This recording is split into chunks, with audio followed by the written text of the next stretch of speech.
if you're interested in learning more about the society or becoming a member, please visit us at torreybotanical.org. You can also follow us on social media. We are at Torrey Botanical on Facebook, Instagram, and Blue Sky, and at Torrey Botanical Society on YouTube, where we post recordings of the lectures. So tonight's talk will be presented by Georgia Silvera Seamans, who I first heard speak in 2022 on the other side of the country in Alaska, and immediately realized that you needed to come speak for Torrey. Like it was, yeah. We had a series of talks last fall that was all about New York City, but unfortunately scheduling didn't work out. So here you are now. Georgia is, now I just turned my notes off. A writer and a naturalist living and working in New York City, passionate about exploring the connection between people and plants. Georgia teaches environmental studies at the college level and is executive director of the local nature lab. She has bylines in urban forestry and urban greening, city trees, birding, and American gardener. And you can also find out more about Georgia at her website, georgiasilveraseamans.com. And with that, I will transition the Zoom sharing screen and hand it over to Georgia. Hi, welcome everyone. Thanks for coming to hear the talk, to those on Zoom and to those in person, especially folks who came from other boroughs than Manhattan. My name is Georgia, and I'm going to be talking about a series of trees and people, all Black New Yorkers, starting in the Dutch period, going through the middle or the latter part of the last century, the 20th century. So here's my run of show. I'm going to talk about the premise. And these are the vignettes that I'll go through: the wall, lumbering on the east side, making home places, fruit trees, the old white oak stump, land sales, pleasure gardens, and there's a section that I've named Untitled. And then I'll end the talk and take questions.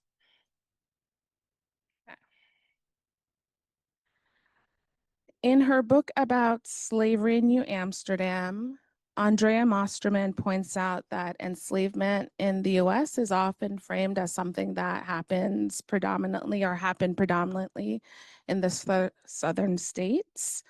But slavery was also an integral part of New York City's economy. Writing in 1978, historian Joyce Goodfriend noted that despite frequent allusions to New York City in the literature on American colonial slavery, there is no sustained treatment of the formative stages of slavery in this key urban center. Even in the absence of plantation economies in New York City and the Northeast, chattel slavery was a fact of life right here in New York. To give you an idea of what that means, into the 19th century, New York had one of the largest populations of enslaved people. In 1703, 42% of New York households enslaved at least one person. Charleston, South Carolina, had a higher percent of enslaved persons.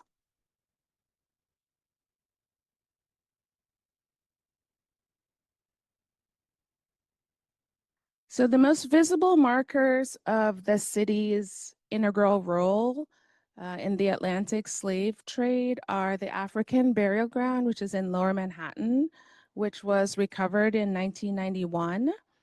And the space achieved national monument status in 2007. And then in 2015, a historical plaque, which you see on the right, was installed to mark the location of a slave market, which was established in 1711 at the intersections of Wall Street and Pearl Street. And that slave market operated until 1762. So in this talk, I'm going to present relationships between enslaved and free Africans that are outside the sort of usual context of export plants like rice, cotton, and tobacco. Of course, these are very important economic and social relationships, but I'm going to talk about other things like forestry related activities. For the most part, and then urban greening. Of course, free and enslaved Africans engaged in oystering, canal building, animal husbandry, maize farming, and all sorts of connections with natural resources in New York City. Okay. The wall. This is the Castello Plan of 1660, and it might be the most famous map of New Amsterdam. And you're going to see it at least one other time in this presentation, and I want you to take note. I'm so tempted to point of the wall that's on the right side of the settlement. In 1653, Britain and the Dutch were at war. This was the first Anglo-Dutch war. And the committee appointed for the work of making the city of New Amsterdam defensible. That was the title of the committee, which was convened by Governor Stuyvesant, ordered, quote, "The citizens without exception shall work on the constructions by immediately digging a ditch from the East River to the North River, 4 to 5 feet deep and 11 to 12 feet wide." The people who were tasked with doing this work were the soldiers and other servants of the company, together with the free Negroes, no one excepted. The wall is only one piece of infrastructure that was built by Africans, both enslaved and free in New Amsterdam. Historians, including Christopher Moore and Joyce Goodfriend, who I referred to earlier, write about the impact of free and enslaved Africans on the infrastructure of the colony. They helped to build the fort, the large house, the guardhouse. They helped to build mills and the stone houses of the colonies. Some of the Africans who were transported from colonies in South America, like Brazil, where the Dutch had a huge presence, had experience building what historian Christopher Moore calls European-style towns, which the New Amsterdam colony was an example of. Enslaved Africans also cleared land and shorelines for agriculture and dock building. They brought in Broadway, which started life as an Lenape trail. So they broadened Broadway to accommodate horse-drawn carriages.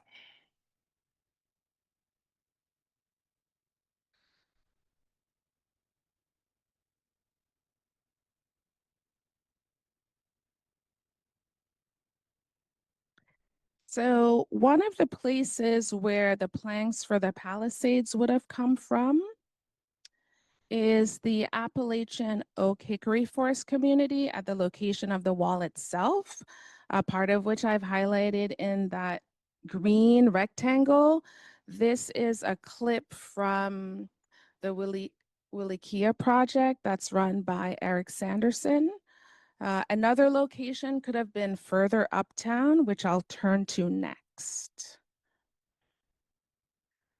So the story of lumbering on the east side.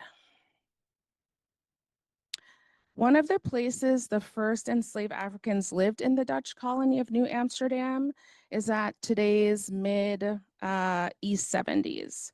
And this location is shown as F on the Manatus map of 1639, and I've circled it.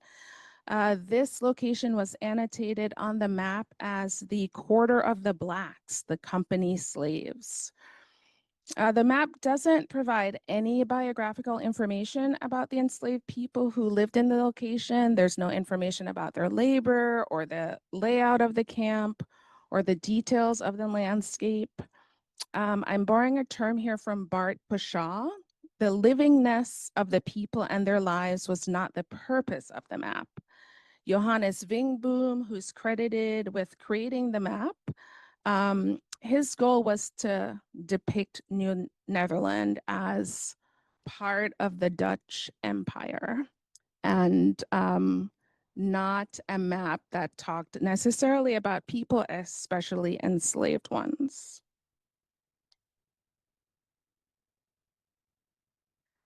There was a stream at this location, and for a while the stream was called Sawkill and later Archbrook because of an arch that was built over the brook. Kill is a Dutch word meaning creek, and Sawkill then implies that sawyering or lumbering took place at this location. Enslaved people cut and mill trees here, and then this lumber was used in the New Amsterdam settlement and shipbuilding, and as well was exported to European markets. So the sawmill itself was either a saw pit or a windmill operation. There are records of wind-powered mills installed on Governor's Island. There were 2 public windmills that were located near the fort. There were also privately owned windmills in the colony. The mill at Archbrook was likely a water-powered mill, and this comes from a report titled History of the Lumber Industry in New York State, which was published in 1902. Okay. This is a clip from Oasis. Oh, I'm so sad that this website is not currently being maintained, but this is their ecological communities of 1609 layer.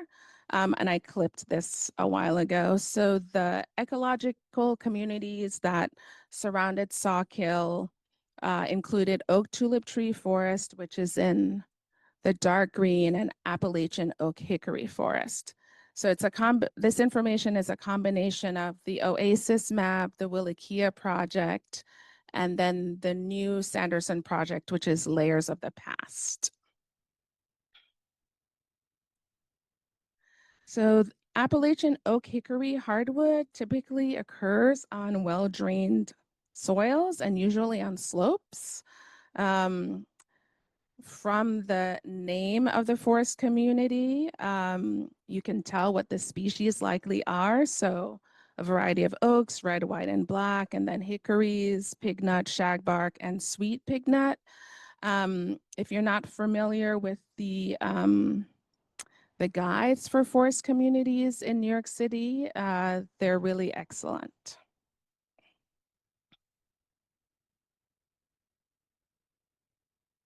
The other ecological community at the sawmill was an oak tulip tree forest, which is a personal favorite, which can look like this. This photograph is actually of an oak tulip tree forest in New York State.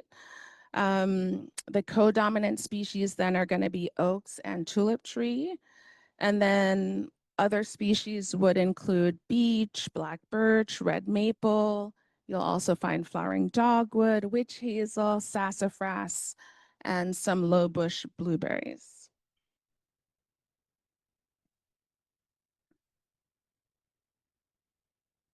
Making home places out of swamps and forests.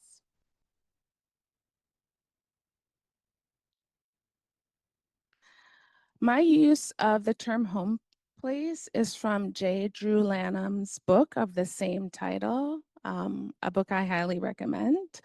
And Lanham's use of the term home place refers to sort of making a place for oneself out of and within nature. And the image you see here is a snippet of the Dutch map of original Granson Farms, Manhattan Island. The land outlined in yellow was granted to Anthony Portuguese, one of the 11 Africans who were kidnapped by the Portuguese and then stolen by Dutch privateers and brought to New Amsterdam in 1625, 1626. Women were also brought to the colony. 3 women were enslaved in Angola and then brought to New Amsterdam in 1628. And then additional women were brought to the colony between 1628 and 1644. In 1644, a pivotal year, the first 11 um, petitioned the Dutch West India Company for their freedom. And I have the list of the names of the men, and I'll read them. Paulo Angola, Big Manuel, Little Manuel, Manuel de Gerrit de Roos, Simon Congo, Anthony Portuguese, Gracia, Peter Santome, Jan Francisco, Little Anthony, and Jan Fort Orange. The Dutch West India Company provided land grants to these men about a half a mile north of the wall, on either side of Bowery Street today. Though free, the company did enforce a set of conditions, including an obligation to pay an annual fee of about 45 pounds of maize, wheat, peas, or beans. And curiously, 1 fat hog, sort of very specific. These men were to make themselves available to labor for the company at any time. And most significantly, their children born and unborn would be enslaved. Portuguese's property was described by William Kieft as a piece of land to the west of Manuel Trumpeter, one of the 11. It extends to the thicket next to the aforesaid Trumpeter's land south, by east a little southerly until the land of Groot Manuel, 990 feet, along the end of the aforesaid's land west a little northerly, 740 feet, again west and west by south, 280 feet, then to the thicket north by west, 1,105 feet, along the thicket of 1,072 feet, amounting to approximately 12 acres. The Dutch were really good at creating records with incredible detail. So Portuguese's farm was one of 30 granted to these men who petitioned for their freedom, totaling over 130 acres. Together, these farms became known as Land of the Blacks or Little Africa.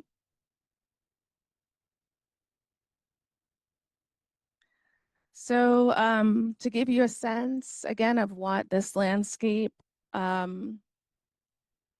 is predicted to have looked like, the plant communities Portuguese and the other freedmen would have encountered would have included oak tulip tree forest, floodplain forest, so red maple hardwood swamp, shrub swamp, some successional scrubland. Portuguese and the other freedmen had to convert these ecological communities, these swamps and forests and scrub into farmland because they had to support themselves and their families, and they also had obligations to the company. This is a snippet also from Oasis, and the information in the layer says that the fuchsia and pink pixels indicate successional old fields and Lenape horticultural fields.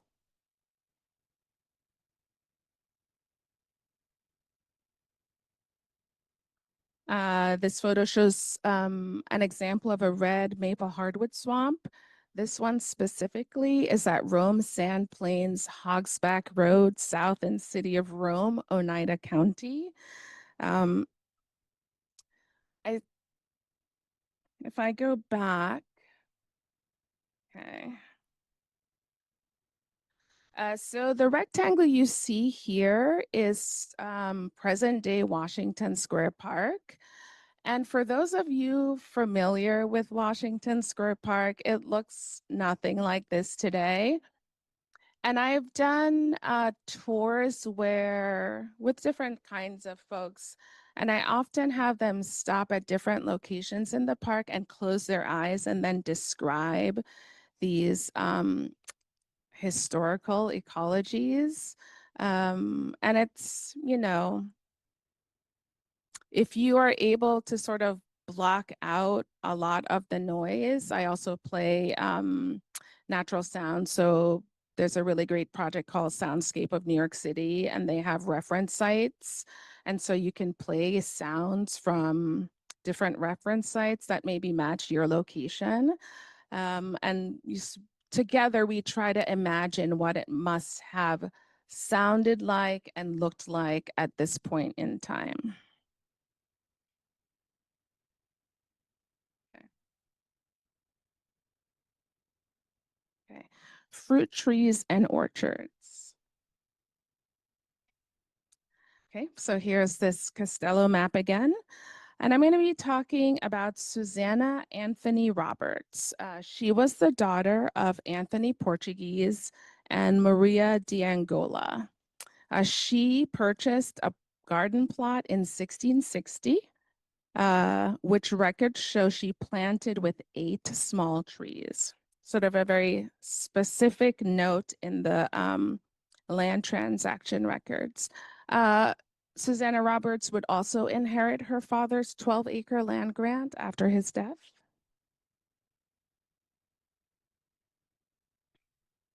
Her land was located in Section M, lots 16 and 17, which corresponds to 52 to 54 Beaver Street. And I've always been curious about what were those small trees that she planted, and might they have been fruit trees? So I went digging, and this, is sort of supposition because there are no records of what she actually planted. But an ethnobotanical study of an excavation on Pearl Street in Lower Manhattan by Joel Grossman showed that peach seeds had a really strong presence in this area. And those peach seeds might have been brought to New Netherlands by the Dutch themselves, or they might have found their way north via from Florida via the Spanish and the Cherokee Nation. Trees were really highly valued in New Amsterdam, so much so that rights to fruit trees were often kept by the property seller. So folks would sell their land and then keep their right to the trees separate. So in addition to peaches, other trees in New Netherlands included cherries, apricots, plums, almonds, persimmons, figs, currants, gooseberries, and thorn apples. Freedmen were not required to pay fruit as part of their annual fee to the Dutch West India Company. But historians feel that they also grew fruit on their own land grants, and those orchards might have consisted of apples, peaches, plums, and cherries too.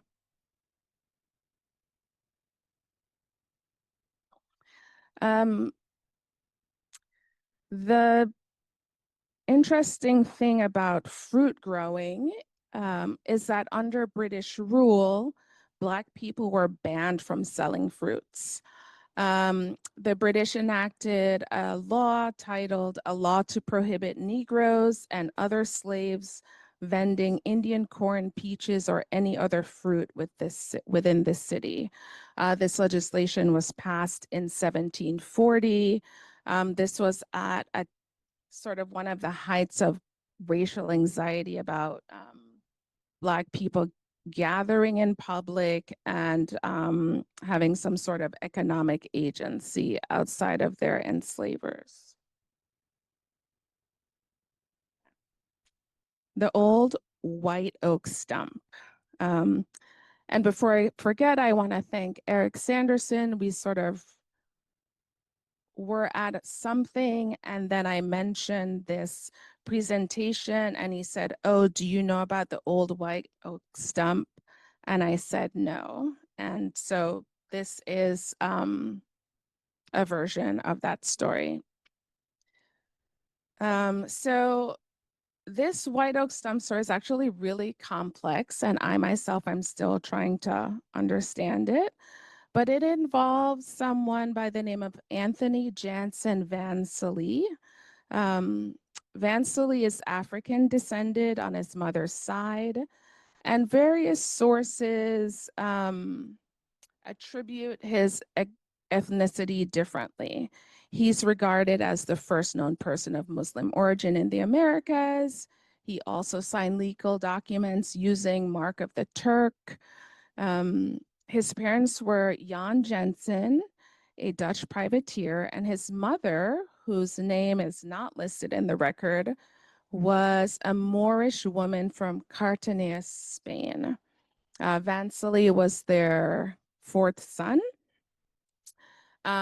Sources also note that Vansley's father might have converted to Islam when he was captured and held in Algeria.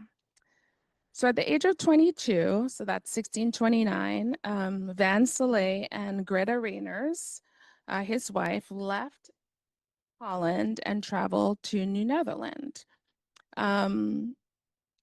In about 1639, so about a decade later, the couple had been embroiled in all sorts of legal disputes, ranging from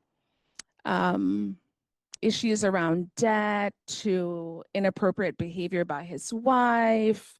There were a lot of court cases and a lot of slander back and forth. His orchard in New Amsterdam, and here again, the sort of details of the Dutch record consisted of 12 apple trees, 40 peach trees, and no fewer than 73 cherry trees, in addition to 26 sage plants and 15 grapevines. Vansley sold that property to a baker named Barent Dirksen in 1639, and he retained the right to all the trees on that property. The sale price was 1,570 guilders, which is about $870 today, which Dirksen was allowed to pay off over a 2-year period.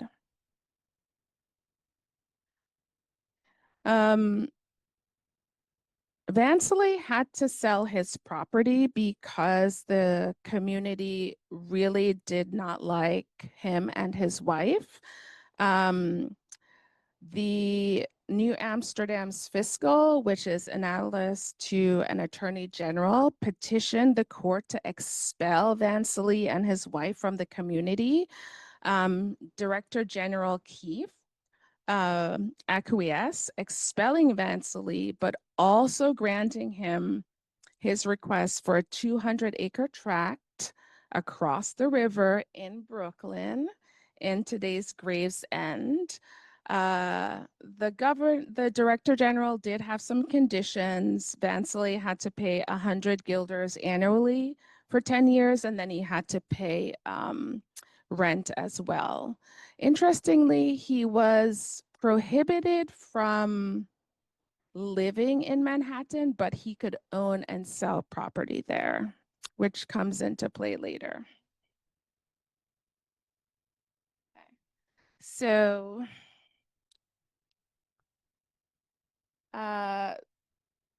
this is the map of the western part or end of the township of Gravesend.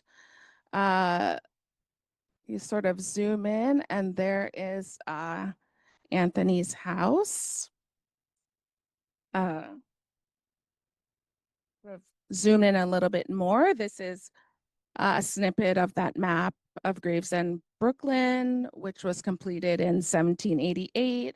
And I've circled the old white oak stump, which was given as evidence in a court case between the towns of Gravesend and New Utrecht. Both towns were claiming the right over the area, right? The marsh area in front of that stump. The dispute is known as the longest running court case in the United States, lasting at least until 1884. That white oak stump was part of that 2-acre parcel that Van Soleil was given when he was ousted out of Lower Manhattan. And the old white oak stump sort of became a witness tree. It was the recognition of that property boundary between Graves and Utrecht. The full story is on the Brooklyn Library blog. It's a really great read, and I I really recommend it. It's titled The Litigious Legacy Story. Okay. So after Van Soleil sells his 200 acres in Brooklyn, he moves back to New Amsterdam in 1643 to live on Bridge Street in a lot he purchases from Abraham Jacobson Van Steenwyck. And that lot is outlined in the black triangle. He lives there with his wife, who dies in 1669. He remarries. He dies in 1775. Before his death, he was considered among the 1,000 wealthiest residents of New York. Much of that came from property that he owned in Manhattan. Okay. Land sales, tree myths, and anti-Black violence. Okay. This beautiful tree, the English elm in Washington Square Park. The photograph is by Brian Kelly. Brian has a nonprofit that photographs and catalogs old trees all across the country.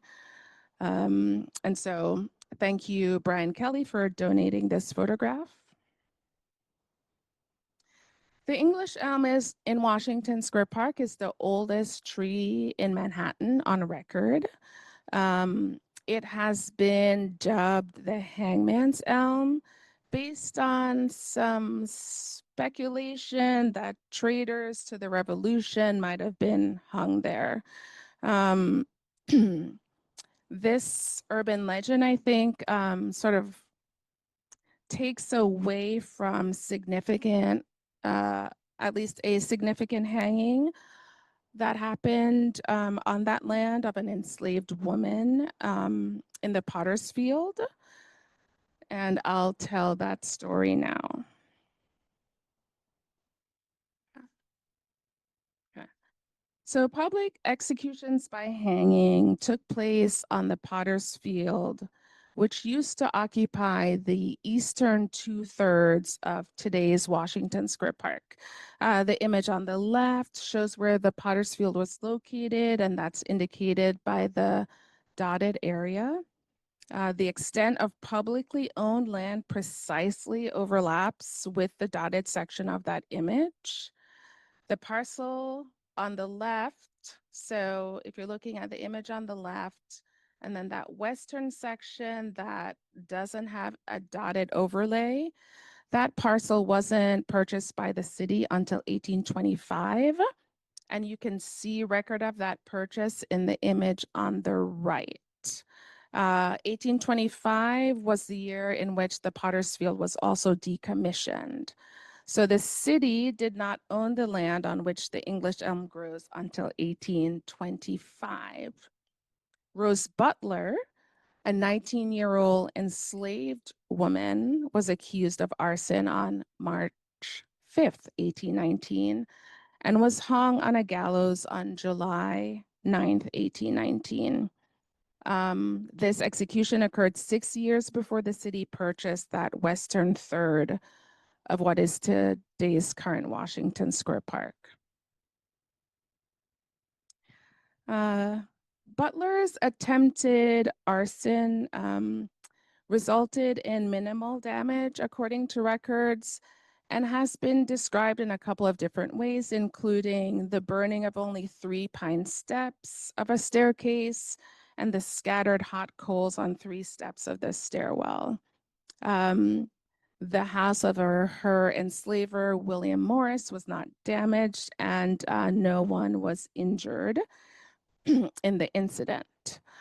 According to David Baker in his book, Women and Capital Punishment in the United States, 10,000 people attended Butler's execution.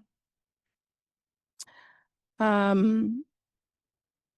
that time, New York's population was probably about 100,000.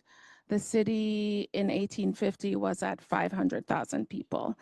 Furthermore, Baker noted that from the 1760s through the 1890s, jurisdictions put to death nearly 64% of American women executed historically in the United States. Accenting this period were excessive numbers of Black female executions. Black women were 79% of female executions, and white women were roughly 15%. Butler's case made it all the way to the state Supreme Court, but that court upheld the lower court's ruling. She was the last person to be hung in New York State, and reportedly also the last person to be buried in the Potter's Field. If Rose Butler had been spared the death penalty, she would have been freed in 1827 at the age of 25. New York State instituted gradual manumission on March 29th of 1799, despite strident opposition by Dutch enslavers in Kings, Richmond, and Ulster counties. That Manumission Act legislated that children born after July 4th, 1719, to an enslaved mother were born free, but had to serve their current slavers until they were 25 years old, if in the case of girls, and women, or 28 years old in the case of boys and men. The state of New York abolished slavery on July 4th, 1827.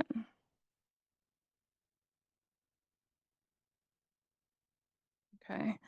This is a montage of images from Harper's Weekly depicting scenes from the draft riots of 1863. These riots were over the Conscription Act, the Civil War draft. If you were a wealthy white man, you could pay $300 to avoid the draft, or you could hire someone to substitute for you. Black people were not allowed to serve in this war because they weren't classified as citizens. Immigrant working class white New Yorkers were considered citizens, but often could not afford to buy their way out of service. White working class immigrants, most of whom were Irish, did not want to fight a war for abolition and were fearful of competition in the labor market. During this 3-day event, rioters burnt down the Colored Orphan Asylum at 5th Avenue and 43rd Street. They attacked longshoremen, killing some of them. There were targeted attacks on an African-American small enclave on Sullivan Street. And they beat, lynched, and then burned William Jones. He was a cartman. He lived on Carmine Street. He was hung on a tree outside a cemetery that used to be located on Clarkson Street in the West Village. In the aftermath of these draft riots, many Black New Yorkers who were living in Lower Manhattan moved to Harlem or across the river to Brooklyn.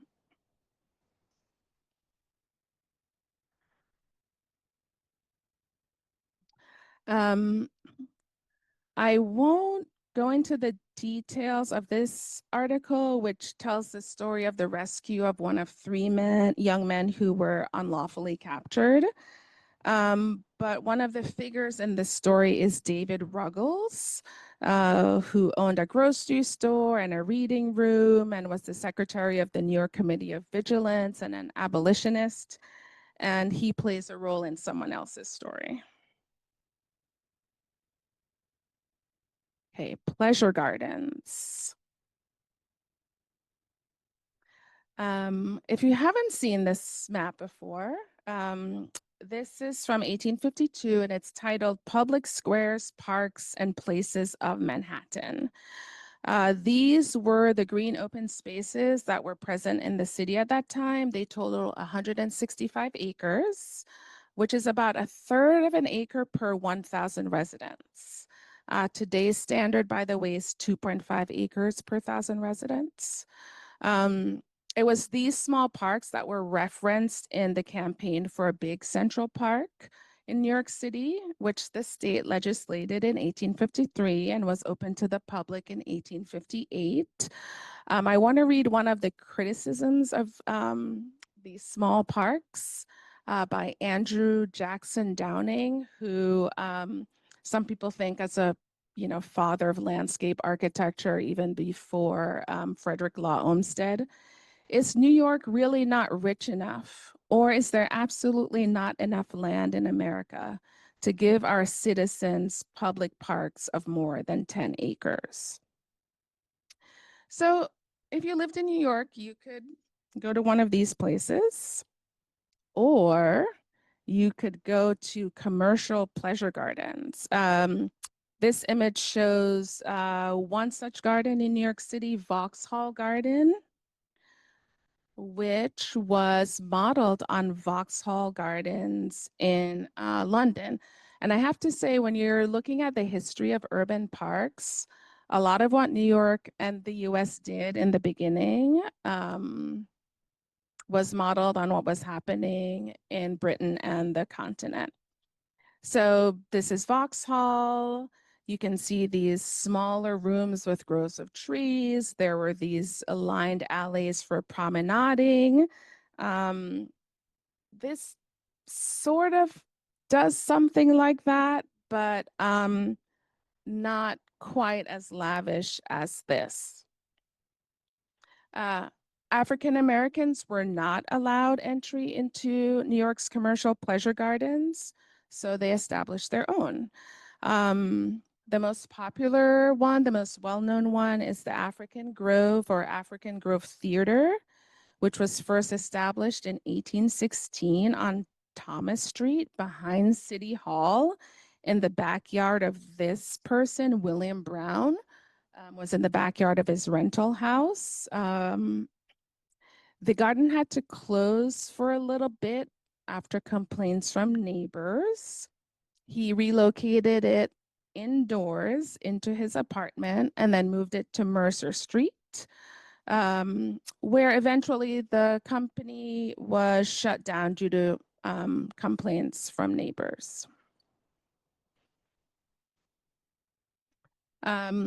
William Henry Brown's partner in the founding of this pleasure garden was actor James Hewlett.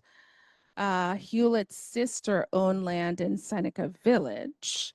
And the famous Black Shakespearean author Ira Aldridge, who had his first public performance at the African Grove, his father lived in Seneca Village. This sketch details the removal of trees from City Hospital. City Hospital was located behind the original African Grove, and this demolition occurred in 1869.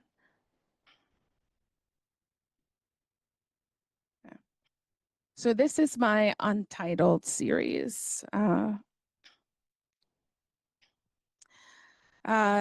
How many of you are familiar with the Prince and Sons nursery story in Flushing, Queens? Or Flushing, Queens as sort of like a hot spot for nurseries in the 1700s and 1800s. So that nursery was globally known during its operation, starting in the mid 1700s to the second half of the 1800s. The nursery was among the 136 foreign corresponding members of the London Horticultural Society. The Prince and Sons Nursery was also considered a pioneer in American horticulture. They were supplied by a network of botanical gardens and horticulturalists. And might the English elm in Washington Square Park have been sourced from this very nursery? So the image that you're looking at is an announcement and advertisement by Josiah Landing, who is not represented in well-told stories about nurserymen in New York City and the Northeast during the same time period.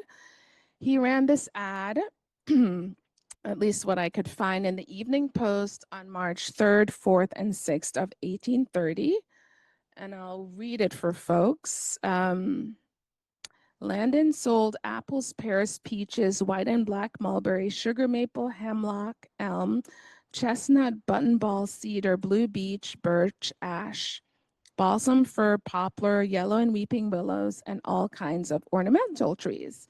And buyers could request and pick up trees at David Ruggles grocery store at 36 Cortlandt Street. So it's the same David Ruggles who was involved in the rescue of one of the three young men who were kidnapped. It's unclear where Landon sourced the trees that he sold. Perhaps he sourced them through Ruggles connections, since Ruggles was getting agricultural goods to sell in his grocery store. One of the great places to find biographical information about Landon and his family is from Sarah Cedar Miller's book, Before Central Park. When Daniel Aldrich died, who was the father of that famous actor, his property and his mortgage in Seneca Village were transferred to Landon. Landon already owned property in Seneca Village, which he began purchasing as early as 1836.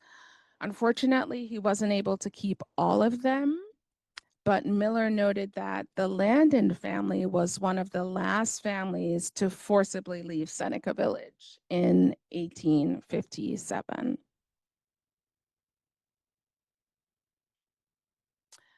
We're now in the 20th century.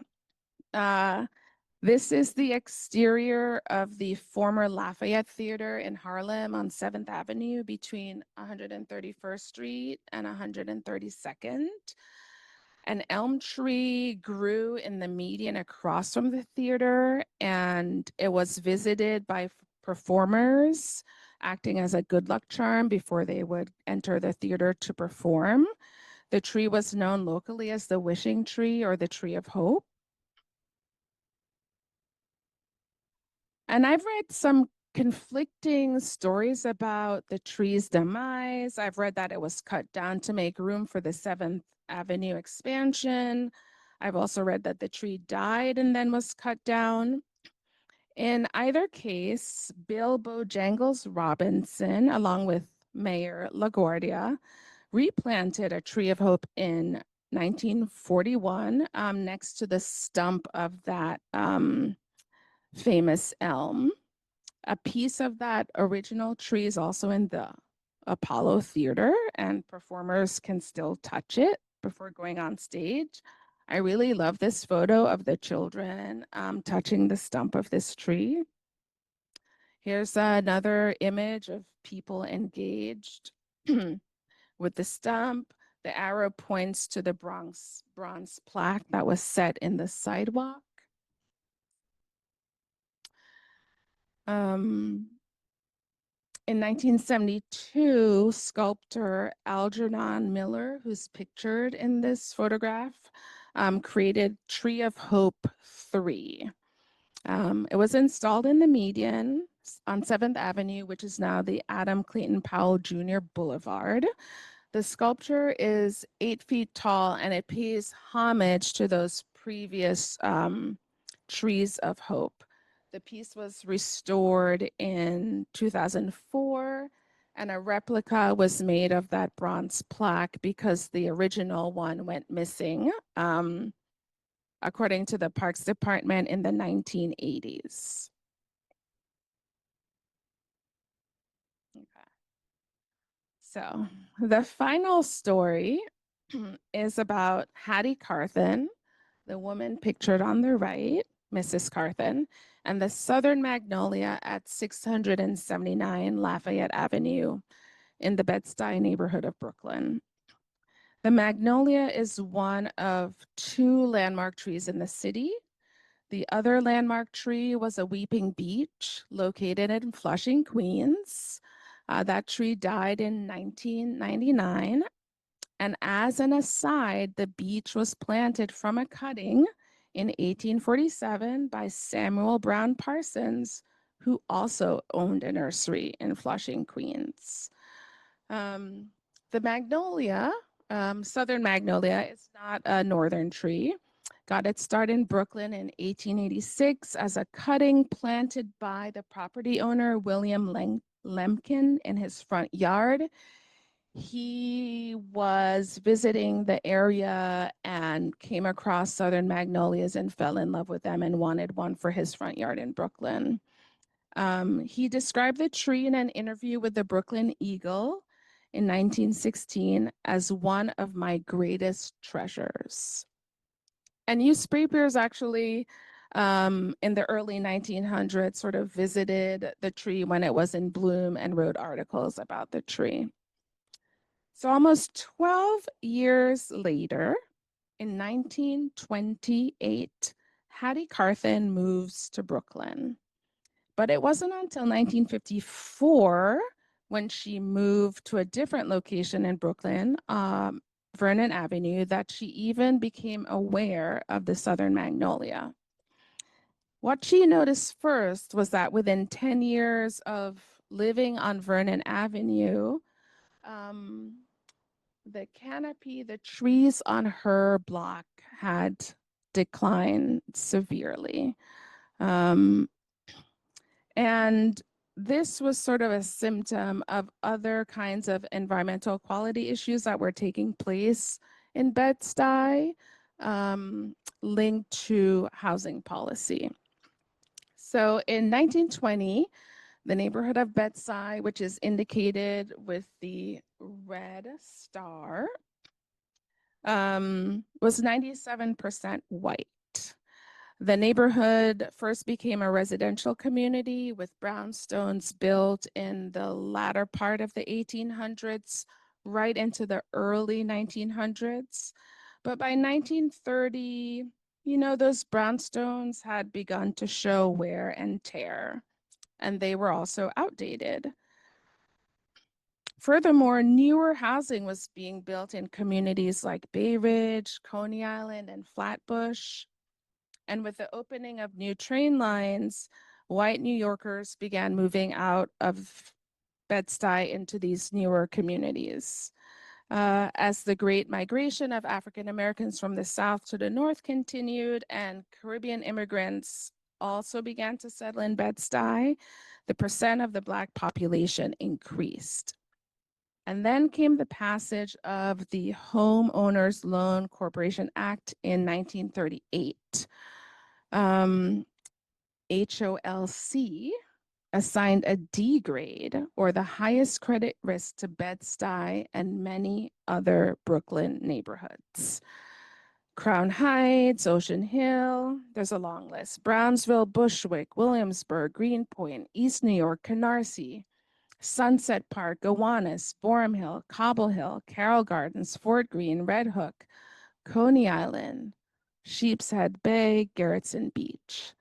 The characteristics that were common across all of these neighborhoods were large Black populations and older housing stock. So the map that you're looking at shows the ABCD grades that the HOLC gave out. And Bed-Stuy got a D grade, which is indicated in red. And often we speak about these communities as being redlined. And research shows that redline neighborhoods, so those that were given a D grade, have on average today about 23% tree canopy compared to neighborhoods who were green lined, who have 43% canopy on average. Okay. So Hattie Carthen got activated and accomplished quite a lot as regards to street trees. This was just the sort of first phase in rebuilding the identity of that neighborhood. And then she turned her attention to that large old southern magnolia. When I spoke with a longtime resident of Bed-Stuy, Ina McPherson, she told me that Carthen became aware of the magnolia on her bus commute. And that's also what Carthen told the New York Times in 1977. She said, for years, I had passed it riding on the Lafayette Avenue bus going shopping, and I didn't even know it was a magnolia. I adopted it then and said it was my tree. And this is only one instance of Mrs. Carthen talking about adopting trees that she saw in her everyday life. She was sort of an unapologetic dendrophile. She became aware of the city's plans to raise the brownstones that were adjacent to the magnolia, which would have compromised the health of the tree. At this time in Brooklyn's history, Central Brooklyn was a model city zone. And so there was a lot of demolition and redevelopment projects taking place. So the cost of installing a wall to protect the tree at that time was $7,000. The cost to purchase the buildings was $20,000. And so Hattie Carthen created the Magnolia Tree Committee, got a commitment from New York Court to match any money that they raised. And she also recruited children in the neighborhood to sell raffle tickets. So they raised the money, $7,000, and in 1966, a wall was installed. 4 years later, the magnolia was landmarked. She also wanted to buy the buildings, and she negotiated that price down to $1,200, which was donated by Antonor Adam, an African-American man in the neighborhood who owned McDonald's franchises. And another aside, the ownership of McDonald's by Black Americans was a primary way of building wealth. And there's an incredible book that talks about this by Marcia Chatelain. It's called Franchise, The Golden Arches in Black America. So with that $1,200, she was able to buy those buildings and create the Magnolia Tree Earth Center at 677 Lafayette Avenue. And that building was landmarked on July 12th, 1977.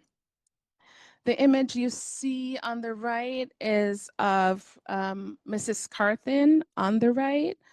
Standing next to her on the left is Ruth Mitchell, who became executive director of the Tree Earth Center in 1980. Okay. The photo on the left is the tree in 1970, and the photo on the right is from 2023.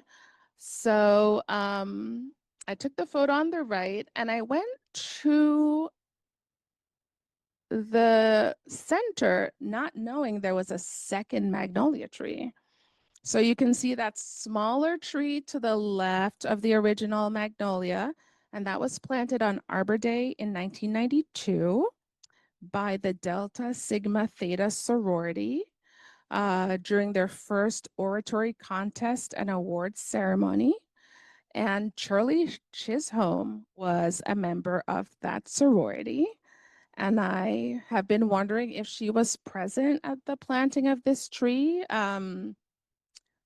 Shirley Chisholm knew Hattie Carthen, and so part of me thinks it makes sense, but I haven't been able to find anything. I want to quote Ina McPherson again. The magnolia is channeling Hattie's life and work, surviving and rising. Just some Southern Magnolia Range information. And then I'm going to conclude. In her 1995 book, The Power of Place, Dolores Hayden writes, "Today, James Baldwin's questions, and why isn't it for you, echoes across the city streets where he felt excluded as a young boy. An African-American group seeks support for the protection of the remaining traces of the African burial ground near City Hall in Manhattan, and its sympathetic interpretation as a site where people of color were buried in colonial New York. The city has been commemorating other aspects of its history for 300 years, notes Howard Dobson, head of the Schomburg Center for Research on Black Culture in New York. His indignation is echoed by many other groups across the city and across the country. Centuries of neglect of ethnic history have generated a tide of protest. The environmental memories you've heard this evening depict how African Americans negotiated their freedom, developed their home places out of indigenous land, and created Black communities, leaving arboreal and environmentalist legacies in New York. Thank you.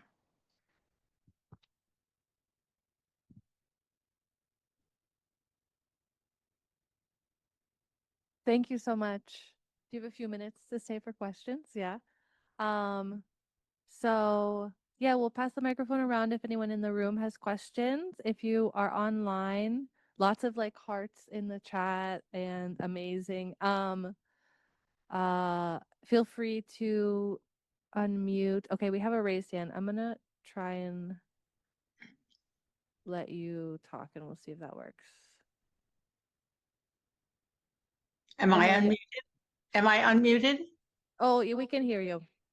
That was just fascinating. I really enjoyed that. I'm a historical ecologist, so I look at the history of landscapes and the people in them as well.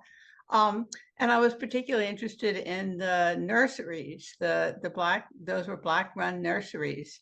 Do you know any more about those, or what impacts they had? I thought that was very interesting. So the two formal nurseries I mentioned, those were white owned. Oh, sorry. They were white owned. Okay. The two formals, yeah. But Josiah Landing was a Black man who had, I mean, I guess today you would sort of maybe call it a pop-up nursery or an informal nursery. He didn't own any land in the same way that Prince and Sons did, but he was offering a variety of tree species to New Yorkers, and probably many of whom would have been Black New Yorkers, given that one of the locations he used was David Ruggles, a Black New Yorker abolitionist who owned that grocery store on Cortlandt Street. Thank you.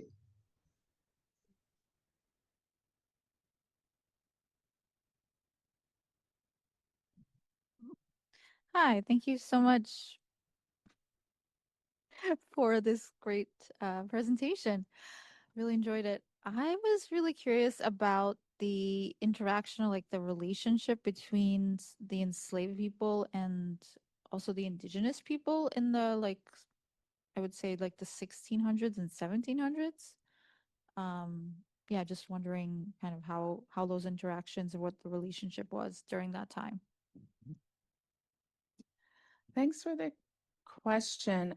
I don't know much about that interaction. What I've read is perhaps one of the reasons that the Dutch West India Company gave those land grants north of the wall was to provide a buffer between the settlement and the indigenous people of Manhattan. So that's the relationship that I've read most consistently, and I don't know if that's valid or accurate.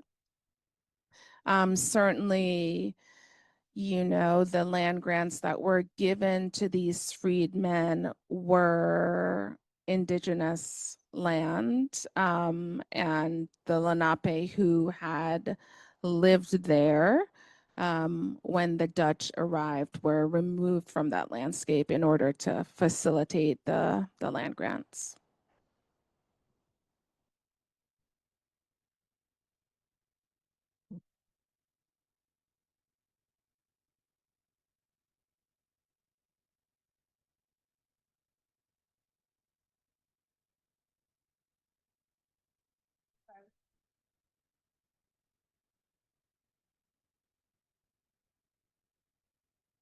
Thank you, everyone. If there's no other questions, we can, yeah, thank Georgia again. Thank you so much for being here. And yeah. Thank you everyone for coming tonight, either in person or on Zoom. Please do consider becoming a member of the Torrey Botanical Society if you're not already. It's what allows us to do this sort of botanical work. Have a good night. Thank you, everyone.